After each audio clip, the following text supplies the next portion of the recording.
Alarming rise in gun ownership in Russia is being blamed on a lack of public confidence in the country's police force. Recent high-profile scandals involving rogue officers are being cited as the main reason for people taking up arms to protect themselves. Igor Piskunov has a story. Natalia decided to buy a gun after her car was stolen.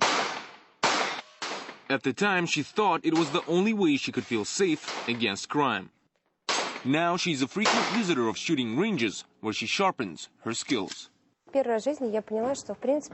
the first time in my life, I realized I needed an independent form of protection. There are around 6 million gun owners in Russia, with nearly 500,000 in Moscow alone. And that number is rising. But as it turns out, one of the reasons behind the increase is the police. Corruption, poor crime detection, and especially a recent spate of crimes involving police officers have heavily damaged public trust in law enforcement. One of the highest profile incidents happened last April, when a senior police officer went on a shooting rampage at a Moscow supermarket, killing 2 and injuring 7 people. Gleb Obuchovsky is a professional shooting instructor and a collector of guns.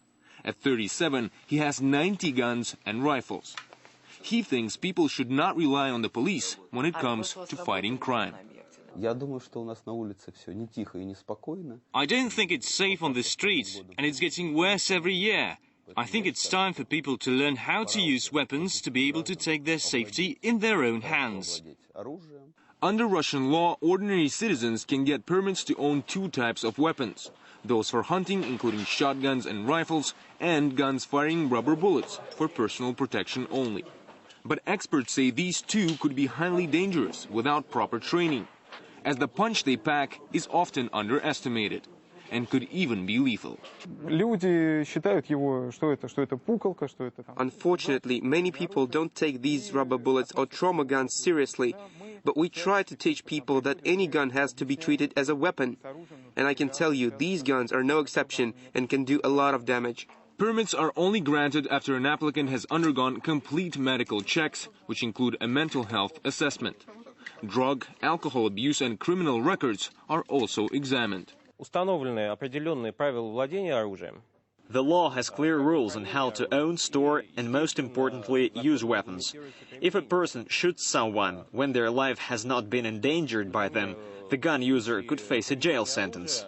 After several months of training, Natalia now says her fear is gone. Instead, she takes up arms for fun in pursuit of what's become her new hobby, target shooting. As the number of gun owners rises in Russia, centers like this one in Moscow are opening, providing professional instructors and suitable training areas. Since whatever a person's reason for owning a gun, it's vital that anyone who decides to buy a weapon is qualified to use it. Igor Piskunov, RT, Moscow.